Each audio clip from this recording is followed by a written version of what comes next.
দুনিয়ার আযাব ছেঁচা ফেঁচা সব খাইবার লইছে, আবার কয় কি আল্লাহ জাহান্নামে দিব। আর দিব না, তুমি আসো প্রেজেন্ট। জাহান্নামীরা জাহান্নামের মধ্যে আযাব ভোগ করতে করতে করতে করতে আল্লাহরে ডাক দিবে। দুনিয়া দুইবার সৃষ্টি করলে যত বছর বয়স এই পরিমাণ, পরে আল্লাহ বলবে বল কি বলবি। জাহান্নামীরা বলবে আল্লাহ একটু মরণ দাও আমাদেরকে। আল্লাহ পাক রব্বুল আলামিন ওই যে বললাম একটা প্রাণী, এই মরণ নামক প্রাণীটাকে জান্নাত আর জাহান্নামের মাঝখানে রাইখা জবাই করে আল্লাহ জাহান্নামীদেরকে বলবে ইয়া আহলান নার খুলুদুন লা মাউতা ফিহা, এ জাহান্নামীরা চিরস্থায়ী জাহান্নামে থাকো, আজকের পর আর কোনো মরণ নাই। জান্নাতীদেরকে আল্লাহ বলবে ইয়া আহলাল জান্নাহ খুলুদুন লা মাউতা ফিহা, এ জান্নাতীরা চিরস্থায়ী জান্নাতে থাকো, আজকের পর আর মরণ নাই। আমি আল্লাহ চিরস্থায়ী জান্নাতের সার্টিফিকেট দিয়ে দিলাম। এই জান্নাতের ব্যাপারে আল্লাহ বলেন সারিউ ইলা মাগফিরাতিম মির রাব্বিকুম ওয়া জান্নাহ, জান্নাত পাওয়ার প্রতিযোগিতা তোমরা তাড়াতাড়ি করো, বেশি পরিমাণ করো। জান্নাতীরা জান্নাতের মধ্যে আছে, আনন্দ উল্লাস করবে, প্রচুর পরিমাণ আনন্দ, ভরপুর আনন্দ করবে। হঠাৎ জান্নাতীরা কানের মধ্যে শুনতে পাবে কে যেন তাদেরকে ডাক দিয়ে বলবে আসসালামু আলাইকুম ইয়া আহলাল জান্নাহ। ইবাদত যেরকম প্রেজেন্ট, দাসত্ব যেরকম প্রেজেন্ট, জান্নাত জাহান্নামও প্রেজেন্ট। আল্লাহ যেরকম আছে চিরসত্য, রাহমাতাল লিল আলামিন যেরকম আছে চিরসত্য বর্তমানে, জান্নাত জাহান্নাম যে বর্তমানে আছে এটাও চিরসত্য। আল্লাহ বিচার করে না যে ওই যে শিষ্ণু হাবিল কাবিল যে ওনারা দুই ভাই এক ভাইরে মেরে ফেলাইলো, কাবিল হাবিল রে মেরে ফেলাইলো না, উনি যে শুইছে ঘুমাইছে আজ পর্যন্ত তো কিয়ামত হয় নাই, হইছে। আর ঠাস করে মনে করেন যে কথার কথা যে এই মুহূর্তে যদি কিয়ামত হয় যা মাত্র আমরা মরলাম।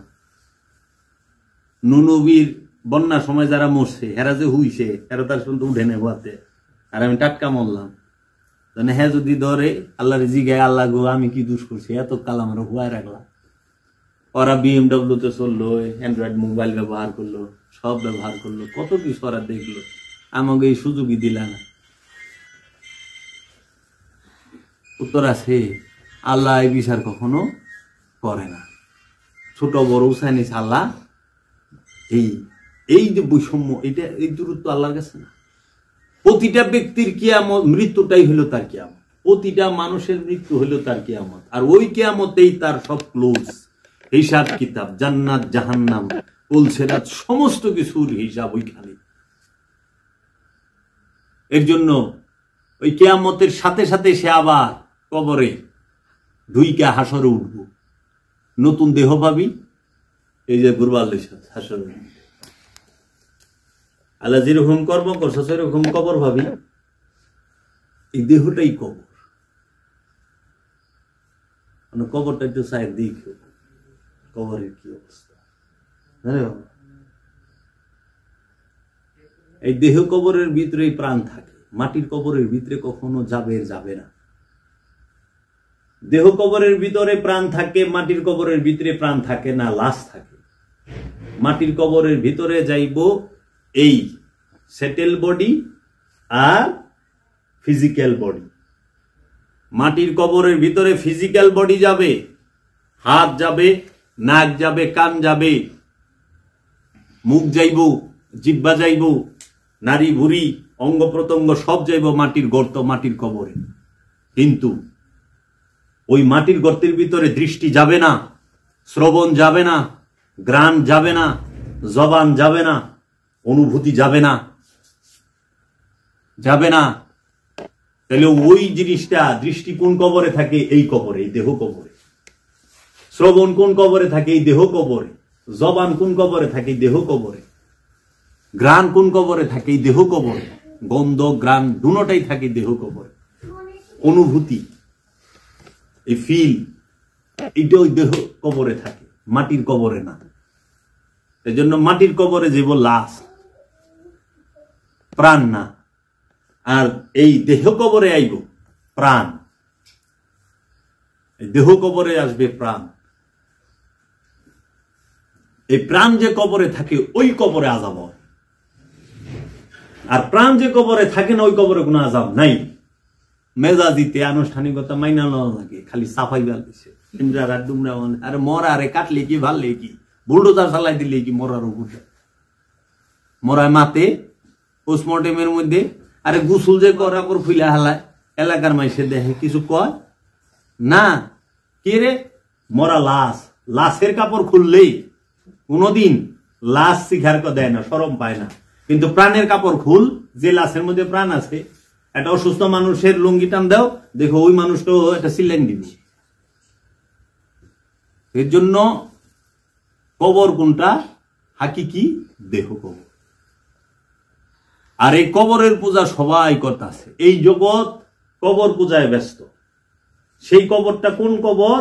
দেহ কবর, মেজাজি কবর, রক্ত মাংসের গড়া যে কবরে নফস থাকে, প্রাণ থাকে, সেই কবরের পূজা প্রতিটা মানুষ করতেছে।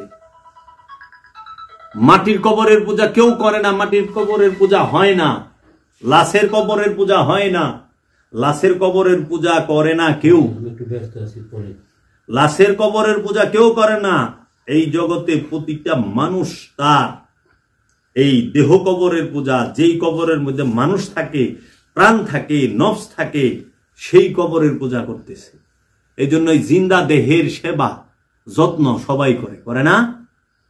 জিন্দা দেহ যতক্ষণ এই দেহ কবরে প্রাণ থাকে, এই কবরটারে লইয়া ইউরোপেও যায় চিকিৎসার লেগে, সিঙ্গাপুরেও যায়, মাদ্রাজে যায়, যায় না? আর যখন নাকি এই দেহ কবর থেকে প্রাণ সইরা যায়, তখন আর এই মরা এই প্রাণবিহীন যে দেহ কবর, এটারে লইয়া কেউ মাদ্রাজ যায় না, গুরুস্থানে যায়, গাড়ার গুড়ে যায়, গাড়ার গুড়ে। গাড়ার মধ্যে ডাকবো মাটি দিয়া, কি রে নইলে বন্ধ ছুটবো। 24 ঘন্টা 48 ঘন্টা গেলে বন্ধ ছুটবো, ফুলবো, ফোলা শুরু হইব, পচা শুরু হইব 3 দিন গেলে। তাড়াতাড়ি ডাক। এর জন্য মাটির কবরে আযাব নাই, মাটির কবরে কোনো আযাব নাই। আযাব আছে প্রাণ যে কবরে থাকে, দেহ কবরে। এর জন্য দেহ কবরের পূজা সবাই করে। এই দেহের জন্য ভালো ভালো খাবার মানুষ খায়, দেহকে সুন্দর রাখার জন্য। এই স্কিনটা যেন ভালো থাকে, ফ্রেশ থাকে। ভিটামিন সি যুক্ত খাবার যা আছে একদম ভিটামিন ভিটামিন সব বাইসা বাইসা। আবার কি খাইলে ভালো থাকুন, পুষ্টিবিদের কাছে যায়, পুষ্টিবিদের কাছে যায়, কিংবা যারা জিম করে, বডি বিল্ডার, তাদের কাছে যায়, লাখ লাখ টাকা দেয় তাকে যে আমার বডিটারে সুন্দর বানায় দেন, কেমনে ব্যায়াম করলে কোন হান্দা মাসাল টাসাল বেরিয়ে। ইউ দেহের কবর, লক্ষ টাকার খাট বানান দেহ কবরের পূজার লেগে, দেহ কবরটার আরাম দেওয়ানের লেগে। আবার ওই খাটেই যখন দেহের থেকে প্রাণটা বাইরে যায়, এই মরা দেহটারে রাখবার দেয় না। এত কোটি কোটি টাকা দিয়া বাড়ি বানায়, এত সুন্দর করে ইউরোপ আমেরিকার থেকে টাইলস এনে বাড়ি বানাইছে, যখনই দেহ কবর থেকে প্রাণটা বাইরেছে আর ডুববার দেয় না। না না না, ওই যে ফ্রিজে গাড়ি আছে না, লাশবাহী গাড়ি, ওটার মধ্যেই রাখে, ওন থেকেই দেখে ভ্যা ভ্যা করে ঘরে শিখে পারে, একটু ঘরে আনো না, কে রে ডরায় যদি আবার রাইতে বেলা মোরা বেটায় যাইতে ধরে। আমাকে এনে গেলো বাপে মেয়ে মায় মেয়ে হাই রে ভেবে বেলছে, তো গোসল করে রাইতে বেলা মরছে 9টার দিকে, তো 10টার মধ্যে গোসল কমপ্লিট। কারণ সারাটা রাইতে থাকবো না, বৃষ্টি বুষ্টি হইতেছে বাইরে। তখন কইছে কি গোসল দিয়া ঘরের ভিতরে রেখে দে, সকালে তো জানা যায়। সকালে যে মেয়ে বেশি ভেবাই বেলছে বাপের প্রেমে শিখার বার লইছে, আর বউ তো হ্যাঁ না আমরা ডুববার দিব না, কে ডুববার দিবে না? কি সে 2 গ্রুপ খারাই গেল, কোন হাদিসে মানা আছে, কোন কিতাবে দলিল আছে, অনর তর্ক করে আমি খারাপ। লাস্টে আমি কইলাম বাবা হাদিসও না কিতাবেও না, এটা হলো হ্যাঁ ডরে ডুববার দিব না। শিকার বারবার লেছে গেলে, কিন্তু যখনই কইছে একটু ভিতরে রাখো, রাখতে দিব না, ঘরে ঢুকবার দিব না। সারা জীবন এই দেহ কবরের পূজা কইরা এই দেহটার আরামে রাখনের লেগে এত সুন্দর ঘর বানাইছেন, এই ঘরে খালি দেহেতে প্রাণটা সরছে, এটা রাখবার দেয় না, দিব না। তাহলে এই কবর পূজা করে কি লাভ হইল? এসি লাগাইছেন দেহের পূজার লেগে, দেহকে আরাম দেওয়ানের লেগে, খাট বানাইছেন দেহকে আরাম দেওয়ানের লেগে, হাই কমোড লাগাইছেন দেহের আরাম দেওয়ানের লেগে, টাইলস টুল যা লাগাইছেন সব দেহকে কেন্দ্র কইরা। চুনু পাউডার জাম লাগান শরীরের মধ্যে, সব দেহকে কেন্দ্র করে। দামি দামি সাবান ঘষেন দেহকে কেন্দ্র করে, লোশন মারেন দেহকে কেন্দ্র করে, দামি দামি পোশাক পরেন দেহটা সুন্দর দেখা যাইব দেহের লেগে। দেহ ছাড়া এক মুহূর্ত জীবনে চিন্তা করছেন? কবর পূজা ছাড়া এক মুহূর্তে খোদার পূজা করছেন কেউ? বলেন। যে যারা ধনী আছেন, যারা জ্ঞানী আছেন, কবর পূজা ছাড়া খোদার পূজা কতক্ষণ করছেন? মানুষ 24 ঘন্টার মধ্যে 24 ঘন্টায় কবর পূজার মধ্যে ব্যস্ত থাকে, একমাত্র মুসল্লি ব্যতীত। মুসল্লি কবর পূজা বাদ দিয়া সে রবের পূজা করে। এর জন্য মুসল্লি বেশিরভাগ তাদের দাড়ি মুছে ঠিক থাকে না, চুলে ঠিক থাকে না, উস্কো খুস্কো থাকে, তারা মোটা কাপড় পইরা থাকে, তারা রাস্তাঘাটে গাছের তলা হইয়া থাকে, তাদের কোনোই নাই, তারা খোদার প্রেমে মশগুল হইয়া রয়েছে, দেহের পূজা তাহারা নাই। যদি দেহে আরাম চায়, যে ঘুমাইতেছে জুমনি আইতেছে, তখন কি করে? ওই যে দেখেন বাবা বাহার শাহ সে এবং বাবা করিম মস্তান দুইজনই এক ডাইন পাশে রাখতো কম্বল আর বাম পাশে রাখতো ঠিলা ভরা পানি। শীতের দিনে কম্বলটা গায়ে দেয়া পুরা পানির ঠিলাটা মাথায় ঢাইলা দিত, ঠিলার পানিটি মাথায় ঢাইলা দিত, কম্বল বিজা সারা রাত শীতের মধ্যে আয়তরে আরাম দিই। কারণ দেহ আরাম চায়, নফস ভোগের উপরে ভোগ চায়, নফস ভোগ দেখতে চায়, নফস ভোগী, নফস সব সময় ভোগের উপরে ভোগ চায়, আরাম চায়, রাত তরে আরাম দিই। বুঝছেন? সারা জীবন কবর পূজারীরা এই আল্লাহর ওলি গো দুর্নাম করলো, এই আল্লাহর ওলি গো বিরোধিতা করলো। ও বুঝতেই পারলো না যে তাহারা যে রবের পূজারী। রবের পূজারী যে সে দুনিয়ার দিকে নজর দিতে পারে না, রবের পূজারী যে সে দেহের দিকে নজর দিতে পারে না। তাগো দেহ এত কসকসা থাকে না, বেশি। আবার অনেকে থাকে তারা এইভাবে চলে না, তাহারা দুনিয়ার মধ্যে বাস করে না, পৃথিবীতে বাস করে। তারা সম্পদের গোলামি করে না, কিন্তু সম্পদ তাদের গোলামি করে। ওলি আল্লাহদের গোলামি করে সম্পদে, আর মানুষ সম্পদের গোলামি করে। এর জন্য বাবা পৃথিবীতে এই যে মৌলবী কয় না কবর পূজারি মাজার পূজারি, এই মৌলবী হলো সবচেয়ে বড় কবর পূজারি। চায় দেখেন ওর কোনাহানে একটা দাড়ি দুরি মুজ বড় নাই, এমন সুন্দর করে সচ্চা চচ্চা আতর উতর মাইরে পাগড়ি টাগড়ি লাগায়া, উট টুট লাগায়, চোখে সুরমা দিয়া এমন সংসাইয়া রয়েছে। এত সাজে না আল্লাহরে স্মরণ করার সময় পান করি। সাজায় যে টাইম ব্যয় করছেন, এই টাইমে খুদারে স্মরণ করার ভুলে গেছেন তো, সময় লাগছে না?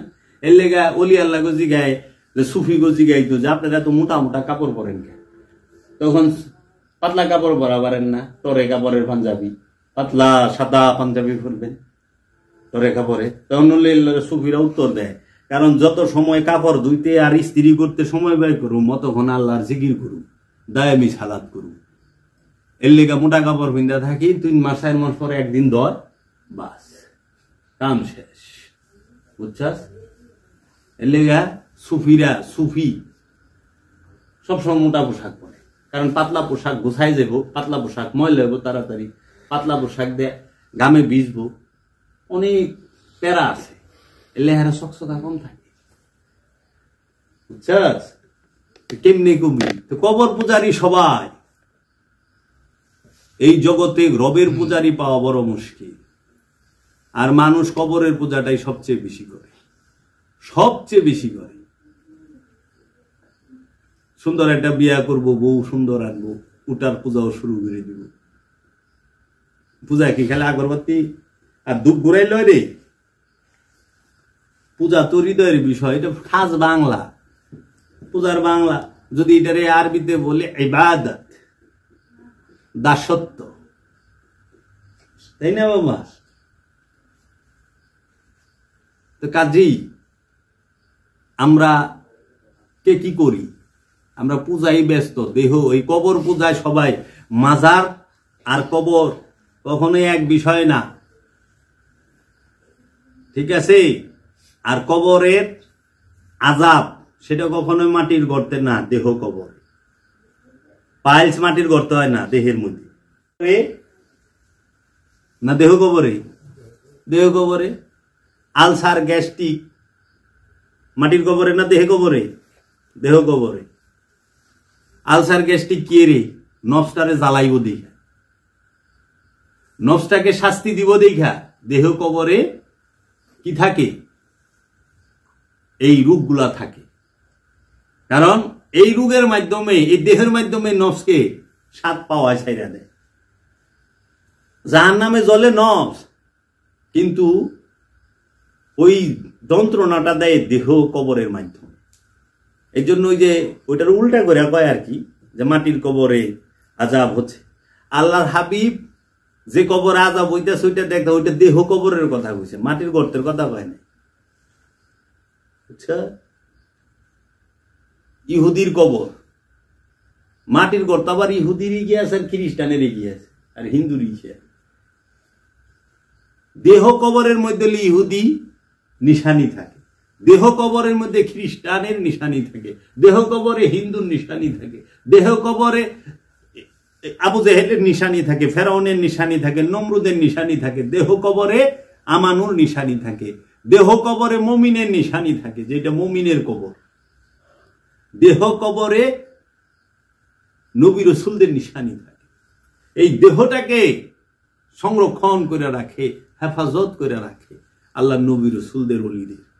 এর জন্য ওইটাকে মেজাজি কবর না বলে ওটাকে বলা হয় মাজার শরীফ, পবিত্র মাজার শরীফ। কারণ পবিত্র মানুষের দেহ মুবারকটা এখানে আছে, না পাকের দেহ না। এই জিনিসগুলো বুঝতেই, মানে ওইসে শরীরের মধ্যে ক্যান্সার, হ্যাঁ তুই আল্লাহ আমার জাহান্নামে দিও না। আরে চাচা আমি আপনার কোন জাহান্নামে যান? ক্যান্সার তো শরীরের মধ্যেই, জাহান্নামে তো আছে। হ্যাঁ মনে করতেছে ক্যান্সারে ভুগার পরেও হ্যাঁ ওই কবরে যায় আবারও গুতা খাইবে। গুতা তো অলরেডি চলতে আছে। ওই যে আমার কাল্পনিক বানায় রাখছে, ফেরেশতারা আইব ডাবর ডুবুর বাইরে আইব,